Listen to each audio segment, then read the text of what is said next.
La péninsule armorique, qui signifie sur la mer, a été depuis le début de l'histoire écrite peuplée par des Celtes. Au temps de Jules César, ces Celtes étaient les Gaulois, et sa guerre a fini avec leur soumission pour plus de 400 ans. Pendant cette période, les Gaulois se feront progressivement latiniser et oublieraient leur langue. Précisément quand cela s'est passé n'est pas clair, donc quand des tribus britanniques ont traversé la Manche entre les 5e et 7e siècles, sans doute en train de fuir le désordre généré par l'abandon de la province romaine et les invasions irlandaises et anglo-saxonnes qui l'ont suivi, on ne sait pas si les Gaulois armoricains parlaient le latin ou le gaulois, ou même s'il y avait une population substantielle avant l'arrivée des Britanniques. Pour la plupart d'entre nous, cette question n'a pas d'importance.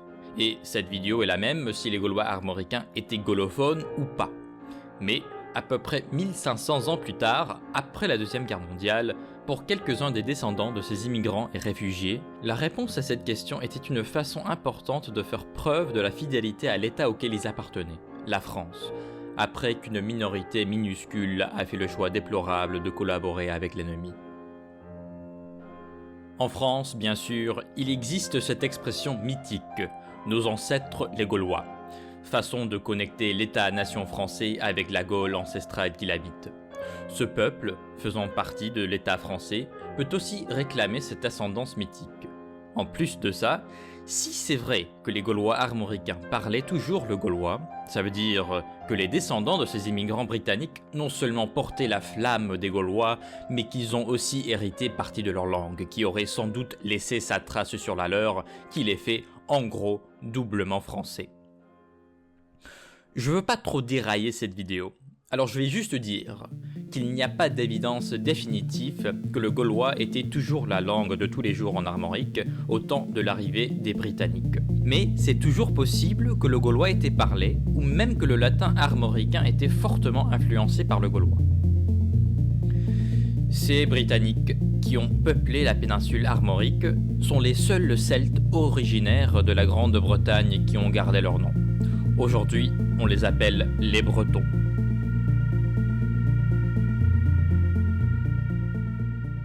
Les colons se sont organisés en plusieurs États sur la péninsule, amenant leur langue avec eux jusqu'à une ligne à l'est partant du mont Saint-Michel à l'estuaire de la Loire. Ces États étaient souvent en guerre entre eux, ils ont été progressivement poussés vers l'ouest par les Francs qui voulaient conquérir toute la Gaule. Après la division de la Francie, le chef breton Nominoé a pu repousser les Francs affaiblis vers l'est, conquérant Rennes et Nantes et proclamant le royaume de Bretagne. L'organisation diocésaine de ce nouveau royaume est linguistiquement importante et elle ressemblait à ça. Dans la Bretagne occidentale, où ces colons avaient débarqué il y a plus ou moins 400 ans, l'organisation ecclésiastique était divisée entre les diocèses de Cournoye, Léon, Tréguier et Vannes. Ce sont les frontières traditionnelles entre les variétés du breton. Les variétés du nord et de l'ouest, K, L, T, sont plus proches ensemble quand on les compare au G qui est plutôt différent, surtout en phonologie. Voici la période d'environ 60 ans où on peut dire que la Bretagne avait une indépendance véritable. Cette période a été interrompue quand, au début du Xe siècle, les attaques vikings en Bretagne ont accéléré et les établissements religieux ont été pillés, ce qui a détruit la majorité de la littérature bretonne écrite avant le Xe siècle. Beaucoup de l'élite bretonne a fui ces attaques. Quelques-uns d'entre eux ont pris des écritures avec eux. Un de ces réfugiés et l'héritier de la couronne bretonne était Alain Barbetorte, qui s'est enfui en Angleterre. Pendant cette brève période d'environ 30 ans, les Norrois régnaient sur la Bretagne. En 936, Alain Barbetorte retourne en Bretagne et bat les colons vikings, proclamant le duché de Bretagne, esquivant ce qui s'est passé en Normandie voisine. Techniquement, la Bretagne était indépendante, mais après 3 décennies d'instabilité, elle était faible, et des liens forts se sont créés avec la monarchie française, et ça a fini avec l'annexion de la Bretagne par la monarchie plus grande et beaucoup plus puissante. Après la proclamation du duché de Bretagne, la plupart de l'aristocratie est devenue bilingue français-breton. Cela a probablement aidé le fait qu'après un supposé 500 ans d'indépendance bretonne, les capitales romanophones de Rennes et Nantes n'ont pas été celtisées. En effet, pendant les prochains 900 ans, la frontière linguistique en Bretagne n'a que bougé vers l'ouest. Cela a alors développé les deux régions culturelles qui font partie de la Bretagne, ou, comme d'autres le disent, les deux Bretagnes. La Basse-Bretagne, ou Bretagne celtophone, et la Haute-Bretagne, ou Bretagne romanophone. La langue d'Oïl en question étant le gallo. Cela donne à la Bretagne un caractère unique. Bien qu'elle soit une unité politique, elle a deux distinctes identités linguistiques à l'intérieur de ses frontières. Jusqu'en 1450, on n'a toujours pas trop de preuves textuelles pour le breton. Cependant, les petites preuves que l'on a montrent que l'influence du français sur le breton est déjà facilement remarquable. Sur plusieurs siècles, il héritait une quantité énorme de vocabulaire français. Puis, juste parce que tous les livres qui se présentent un aperçu sur le breton utilisent ce morceau de poésie, cela me semble important. Alors, le voici. An Gwen, Hegwen am Luenas, an Hegarat an Lakat Glas, Marham Gorant Vakarantik, Davutino Soekostik, Vamgaret. Environ 100 ans après l'écriture de ce morceau coquin, le premier livre, qui serait aussi le premier livre imprimé en breton, est écrit, le Catholicon. C'est un dictionnaire breton, français et latin écrit par un prêtre breton, où les entrées sont en breton, les définitions en français et en latin, et les explications en latin. Les membres du clergé ont écrit encore plus de morceaux en breton, la plupart de cette écriture étant dans une forme plus ou moins standard. La relation proche entre la Bretagne et la France a finalement culminé avec l'annexion du duché de Bretagne par le royaume de la France par un décret en 1532. Ce document détaille quelques privilèges que la Bretagne aurait le droit de garder comme nouvelle province de la France, bien que n'ait plus de monarque séparé du roi français. Un de ces privilèges, partagé avec d'autres provinces françaises, était qu'elle aurait le droit de garder ses États. Le décret déclare que la couronne française aurait la responsabilité de sauvegarder les costumes traditionnels de la Bretagne, dont la langue fait partie. Le résultat était un statu quo linguistique en Bretagne pour les prochains 250 ans. Dans les années 1650, la classe instruite du clergé a commencé à écrire dans les variétés bretonnes, souvent fortement influencées par le français. Cependant, il y avait quelques écrivains du XVIe et du XVIIe siècle qui s'inquiétaient du niveau de francisation et qui ont fait des efforts pour écrire dans une forme plus celtisée de la langue. Ce type de breton altéré a été baptisé du nom moqueur de breton des prêtres.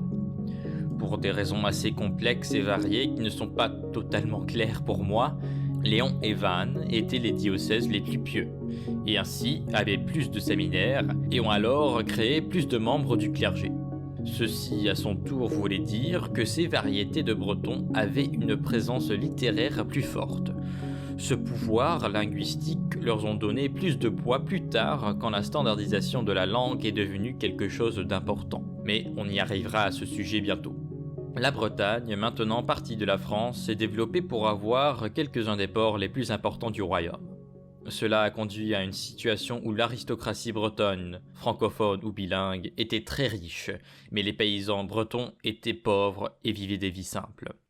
Le stéréotype du paysan breton de la fin du XVIIIe siècle, le produit de cette période, a été concrétisé dans les mots de Victor Hugo.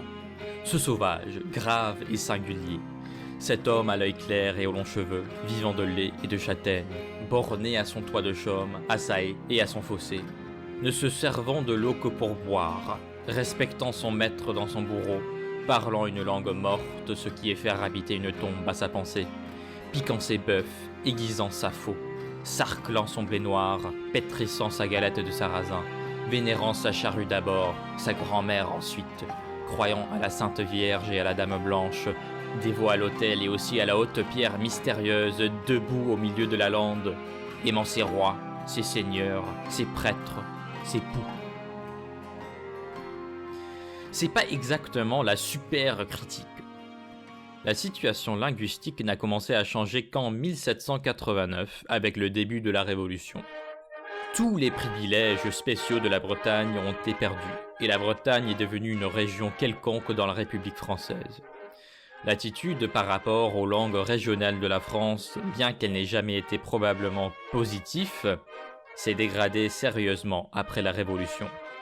Ces langues ont été considérées anti-françaises et anti-républicaines. Un rapport particulièrement fervent et dramatique a été présenté comme ça. Nous avons révolutionné le gouvernement, les lois, les usages, les mœurs, les costumes, le commerce et la pensée même. Révolutionnons donc aussi la langue. Le fédéralisme et la superstition parlent bas-breton. L'émigration et la haine de la République parlent allemand. La contre-révolution parle l'italien. Et le fanatisme parle le basque. Cassons ces instruments de dommage et d'erreur. Les habitants des campagnes n'entendent que le bas-breton. C'est avec cet instrument barbare de leurs pensées superstitieuses que les prêtres et les intrigants les tiennent sous leurs empires, dirigent leur conscience et empêchent les citoyens de connaître les lois et d'aimer la République. Vos travaux leur sont inconnus, vos efforts pour leur affranchissement sont ignorés.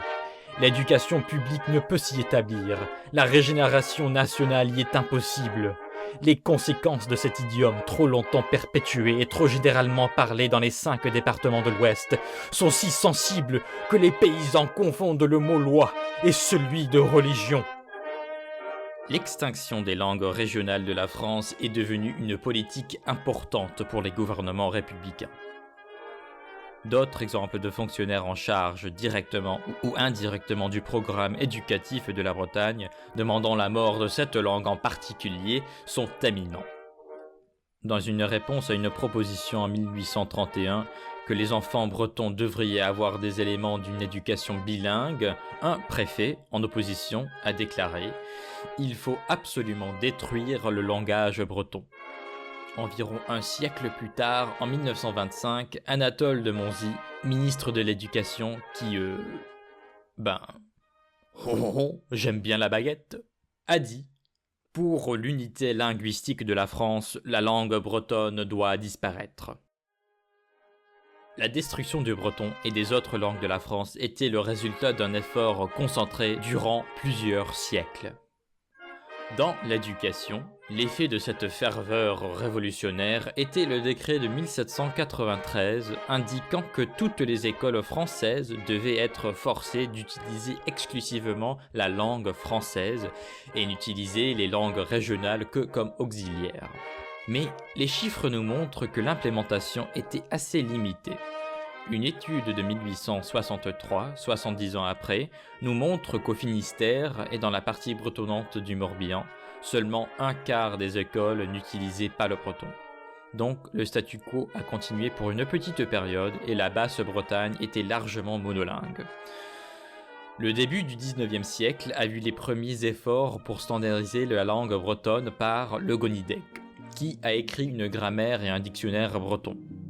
La variété qu'il a choisie pour la base de son standard était le léoné.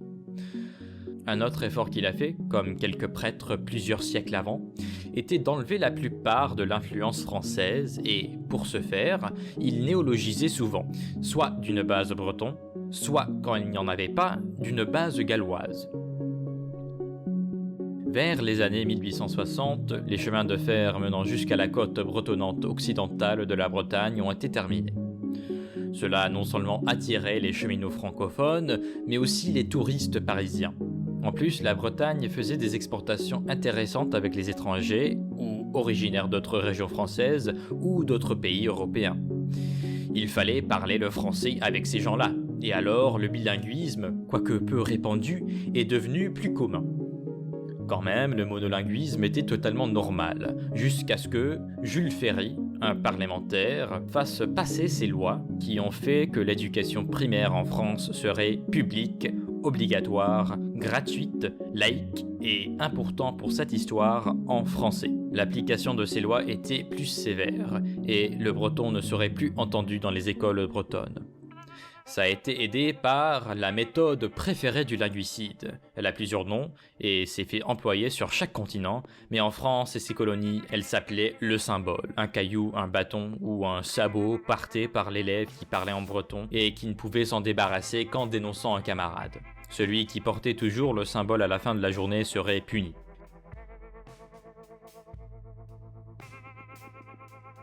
Les données du recensement linguistique ne sont pas collectées en France. Pour moi, c'est une bonne chose, parce que j'ai pas besoin d'aller les chercher dans des bases de données incompréhensibles et en faire des cartes. Mais c'est un peu chiant, parce que les gens ont eu besoin d'estimer le nombre de bretonnants. Mais, maintenant que vous le sachiez, il est estimé que dans les premières années du XXe siècle, sur une population de 1,5 million, 1,4 million étaient bretonnants. Et seulement 500 000 d'entre eux bilingues français-breton. Ça fait beaucoup. Ça fait vraiment beaucoup de locuteurs. 900 000 bretonnants monolingues il y a qu'un peu plus de 100 ans. Ça fait beaucoup de locuteurs. Ça veut dire qu'au début du XXe siècle, il y avait plus de bretonnants qu'il n'y a jamais eu de locuteurs du gallois à un moment. Il y avait plus de bretonnants que n'importe quelle autre langue celtique.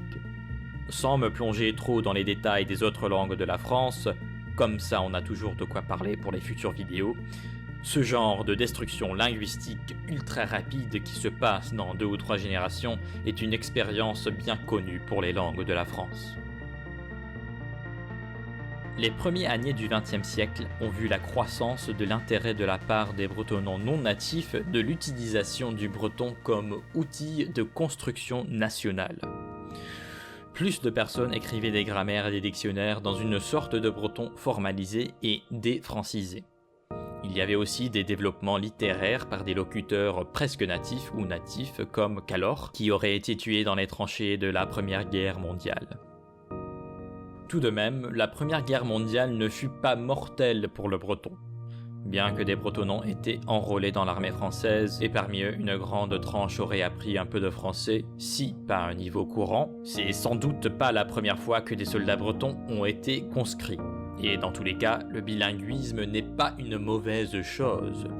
Le bilinguisme ne cause pas un peuple entier à arrêter d'utiliser une langue en faveur d'une autre. Le bilinguisme français était une évidence pour les Bretons de la Basse-Bretagne, qui, s'ils voulaient avoir du pouvoir dans l'État français, ou même parler avec d'autres Français, auraient eu besoin d'apprendre le français.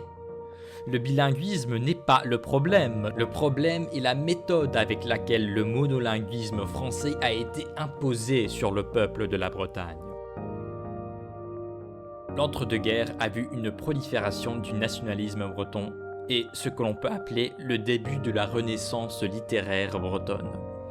Quoique renaissance n'est peut-être pas le bon mot, car ça suggère une continuité avec quelque chose de plus vieux, quand ce mouvement était quelque chose d'entièrement nouveau.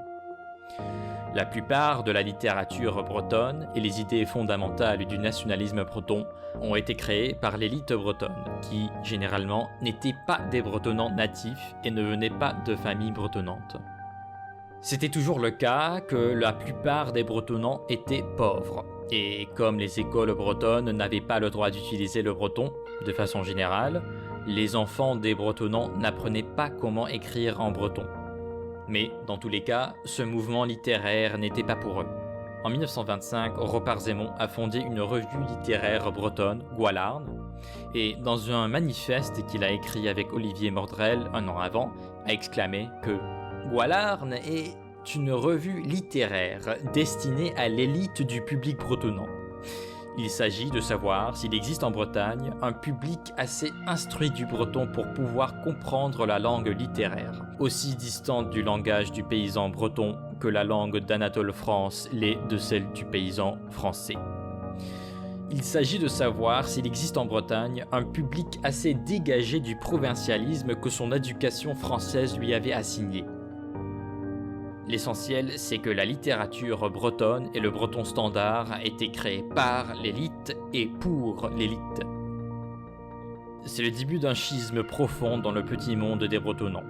une séparation évidente entre les gens qui ont appris le breton à la maison ou dans le quartier et ceux qui l'ont appris dans ces dictionnaires et grammaires subventionnés. Pour le reste de la vidéo, j'utiliserai les termes bretonnants traditionnels pour faire référence à ceux qui l'ont appris à la maison et qui parlent une variété du breton, et néo-bretonnant ou néolocuteur pour parler de ceux qui ont appris le breton pour l'instant plus tard dans la vie et ont appris le breton standard d'abord et non une des variétés. La Deuxième Guerre mondiale était une période de changement assez considérable en Bretagne.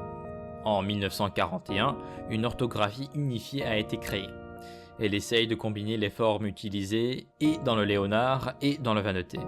Elle s'appelle le perunvan, ou encore même le ZH, parce qu'elle inclut aussi cette digraphie qui, dans les variétés KLT, se prononce Z ou SE selon l'environnement, et dans le G se prononce quelque chose comme H ou R. Cette orthographie a été adoptée par la revue Gwalarn, et aujourd'hui elle est l'orthographie la plus populaire pour le breton. Dans la même année, le département de Loire-Atlantique, qui inclut la ville de Nantes, s'est fait détacher de la région de la Bretagne par le gouvernement d'occupation. Aussi, pendant l'occupation allemande, une petite minorité d'un groupe indépendantiste a collaboré avec les nazis et le gouvernement Vichy pour essayer de gagner une autonomie plus élevée ou même une indépendance pour la Bretagne. Bien sûr, l'occupation s'est terminée quelques années plus tard et plusieurs individus se sont fait punis pour leur trahison. Cependant, aujourd'hui, il y a toujours des éléments de l'effort de revitalisation et même l'orthographie perunvan qui se font critiquer à cause de leurs racines dans cette idéologie anti-française. La Loire-Atlantique ne s'est jamais fait rattacher à la Bretagne. Gwalarn, avec plusieurs publications bretonnes, a fermé ses portes.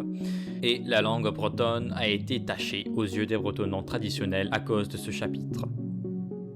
Après la guerre, la vie des bretonnants traditionnels, la grande majorité des bretonnants, sur le breton a sérieusement dégradé. Et la plupart des gens ont arrêté de transmettre la langue à leurs enfants. Pour les prochains 20 à 30 ans, quand les enfants naissent en Bretagne, ils n'acquéraient pas la langue. Il y en a qui apprenaient comment comprendre le breton, mais très peu apprenaient comment le parler. Le but du gouvernement était atteint, et les gens avaient une telle idée négative du breton qu'ils ne voulaient plus gêner leurs enfants en leur apprenant cette langue. Seulement 7 ans après la guerre, le changement démographique était déjà perceptible. Il est estimé que 27% de la Basse-Bretagne était monolingue français. Il y avait toujours 1,1 million de bretonnants, mais seulement 100 002 étaient monolingues. Le breton était toujours la langue celtique la plus parlée, mais ça faisait que commencer. En même temps, le système éducatif s'est légèrement ouvert à l'idée de pouvoir utiliser les langues régionales à l'école, et la loi Dayton a été passée en 1951, qui a autorisé entre 1 et 3 heures de cours de langue par semaine. Comme vous pouvez imaginer, ce geste symbolique n'avait pas de grand effet, et le breton à l'école était toujours rare. En 1962, le nombre de bretonnants est beaucoup tombé jusqu'à 686 000. Un événement sociologique assez intéressant qui s'est développé des années 1920 aux années 1970, dans les communautés bretonnantes, les jeunes femmes parlaient beaucoup moins le breton que les jeunes hommes. La raison n'est pas claire, mais est censée être liée à l'idée que les femmes voulaient se marier avec quelqu'un de riche, donc francophone. En 1977, grâce à l'effort des néo-bretonnants qui voulaient maintenir le breton et non le laisser mourir, a commencé la première école d'Iwan à Lampol, Ploudalmézeau. Diwan est un réseau d'écoles non lucratifs qui enseignent le breton par l'immersion. Dès leur origine en 1977, ils ont depuis ouvert à 47 écoles primaires, 6 collèges et 2 lycées. En 1994, les écoles d'Iwan se sont associées avec le gouvernement français. En gros, ce que ça veut dire, c'est que si une nouvelle école d'Iwan est ouverte pour au moins 2 ans, le gouvernement paie le salaire des enseignants. En 2024, presque 4000 étudiants fréquentaient à des écoles d'Iwan et, en général, les écoles continuent à grandir, non seulement à cause de l'éducation bretonne immersive, mais aussi parce que ce sont simplement des bonnes écoles et que les étudiants réussissent mieux au bac que la moyenne. En 1982, le circulaire Savary a autorisé l'apprentissage des langues régionales dans les écoles publiques. Une organisation des parents d'IVS, qui a été créée quelques années avant, a pris cette opportunité pour introduire le breton dans des écoles publiques avec l'intention d'offrir une éducation bilingue où 50% du contenu est en français et 50% en breton. En 2024, ils opéraient dans 230 écoles primaires, 46 collèges et 8 lycées, et comptant au-delà de 11 000 étudiants au total. La dernière avenue d'enseignement breton qui est offerte est dans les écoles catholiques privées pour lesquelles une organisation bilingue, DIEN, a été créée en 1990. Aujourd'hui, il s'appelle Livasquel. Ils utilisent la même méthode de 50-50 que les écoles publiques. Ils ont environ 50 écoles et plus de 5000 étudiants. Toutes ces écoles utilisent le breton standard dans l'enseignement. On estime que le nombre de bretonnants en 1987 était de 614 000.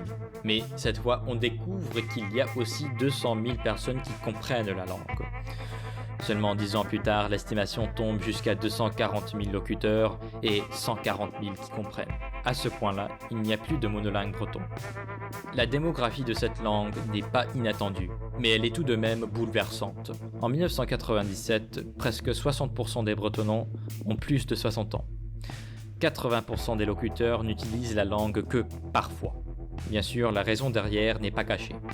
Dans les années 1920, 60% des enfants en Basse-Bretagne apprenaient le breton à la maison. Dans les années 80, il n'y en avait que 6%. La région Bretagne, les départements qui en font partie, et le département Loire-Atlantique assurent le financement de la majorité des programmes bretons. Il y a aussi quelques organisations qui existent pour promouvoir et comprendre la langue et comment la propager. La plus importante est le Office public Arbre-Sonneck. Très peu de financement vient de la part de l'État pour des raisons constitutionnelles. En général, la Constitution française, depuis 1992, est interprétée pour bloquer n'importe quel genre de support public envers les langues françaises sauf le français. Et la seule reconnaissance publique qu'elles reçoivent est que les langues régionales appartiennent au patrimoine de la France, ce qui veut un peu rien dire. En 2004 et puis en 2012, la région Bretagne a publié sa politique linguistique, que moi je diviserai entre des objectifs politiques qui ne risquent pas de se réaliser et de la politique linguistique long terme qui part d'une bonne intention mais qui risque de ne pas aider à grand chose. L'Office public de la langue bretonne nous dit qu'en 2018, il y avait 225 000 locuteurs et 125 000 qui comprennent. 80% des locuteurs avaient plus de 60 ans. Le 20 janvier 2025, une autre estimation a été publiée en disant que le nombre de bretonnants a encore tombé à 107 000. Même que l'âge moyen des bretonnants a aussi tombé, ceux qui ont plus de 60 ans en font toujours la majorité. Prenez en compte que ce sondage a été critiqué à cause d'avoir un échantillon de seulement 8000, mais le nombre de bretonnants a sans doute tombé.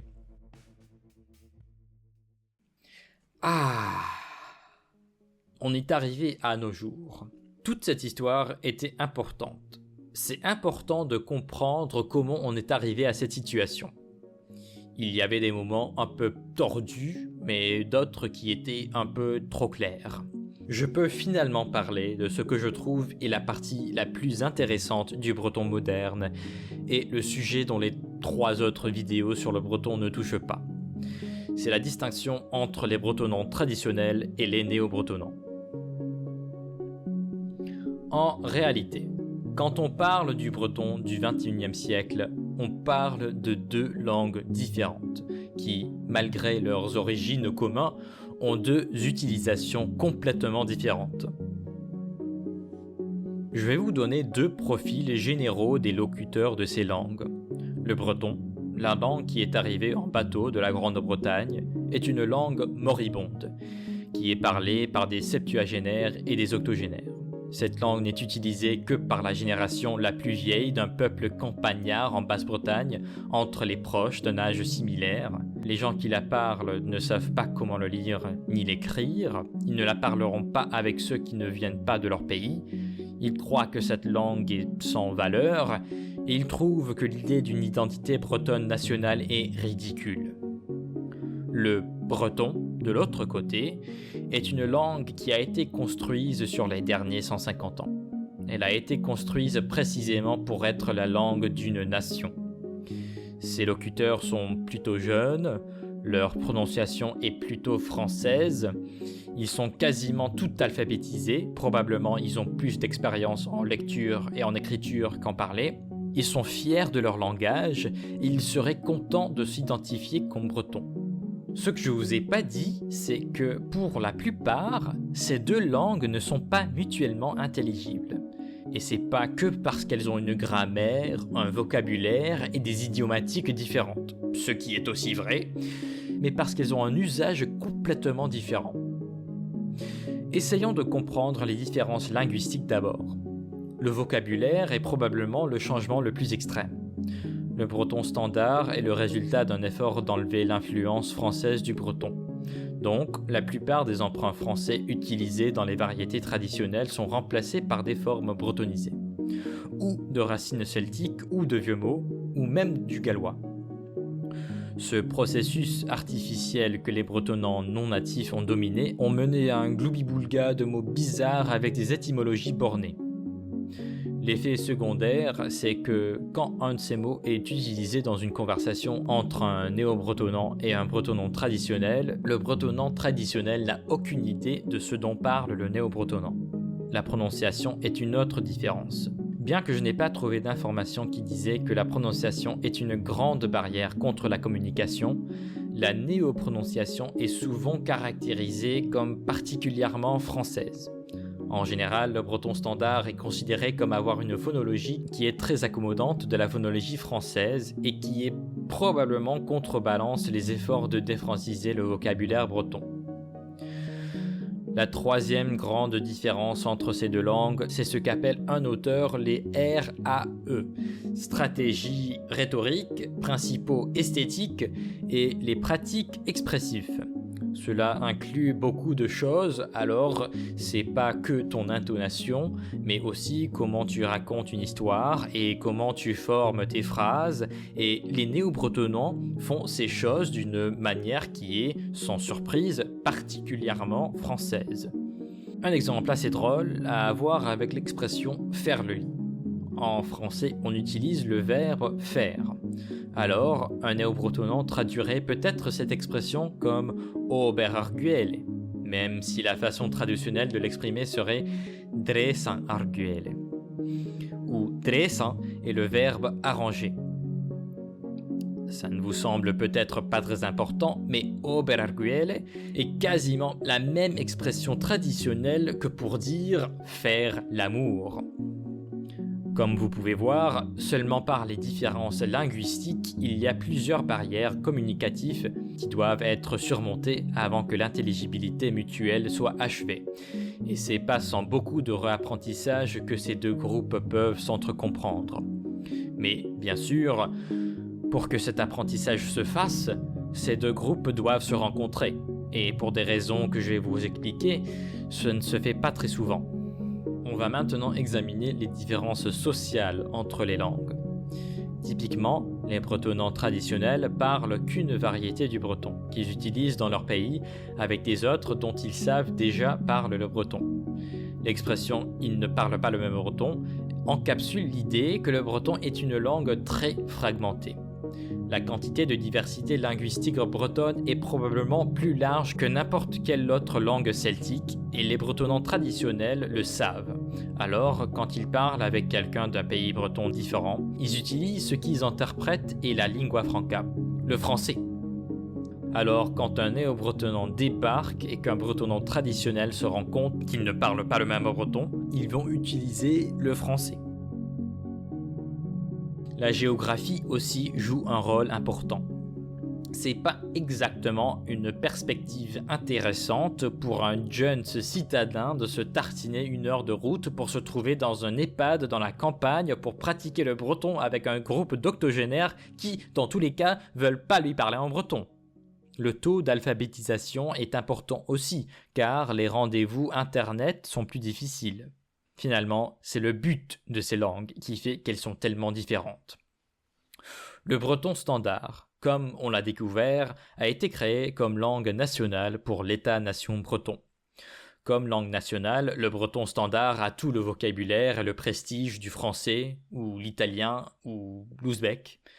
Donc, ça peut s'utiliser dans n'importe quelle situation, d'une discussion apéro jusqu'à une réunion du Parlement. Et puis, pour parler de n'importe quel sujet, de combien d'engrais nécessite un hectare, jusqu'à l'existence des gravitons. De l'autre côté, le breton traditionnel était la langue d'un groupe de paysans dépossédés de leurs droits pour 1000 ans.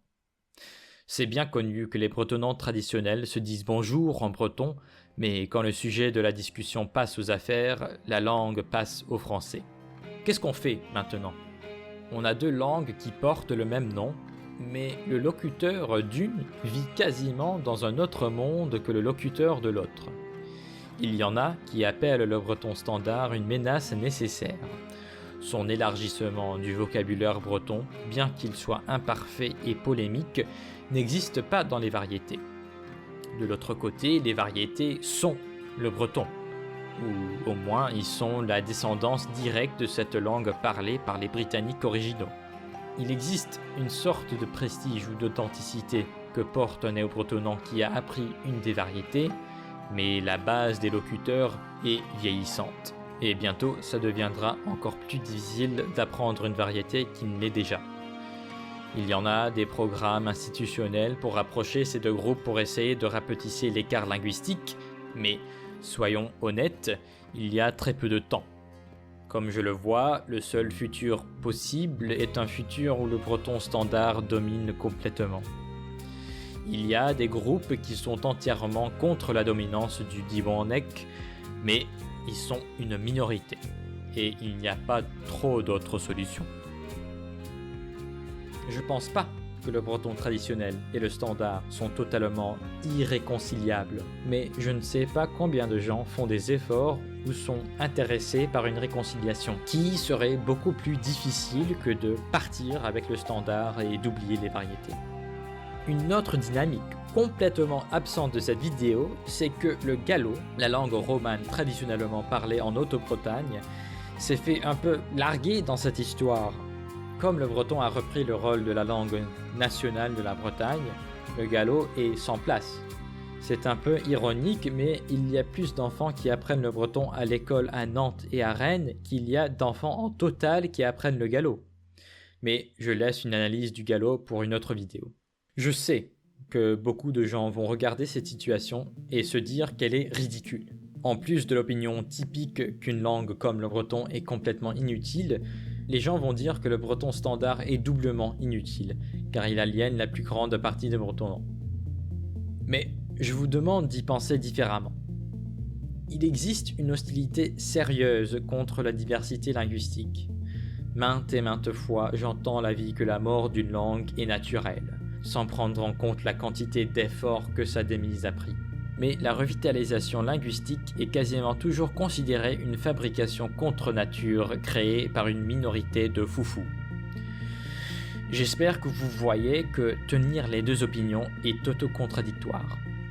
Les deux sont des processus contre nature, si vous voulez. Ils font simplement part de l'histoire.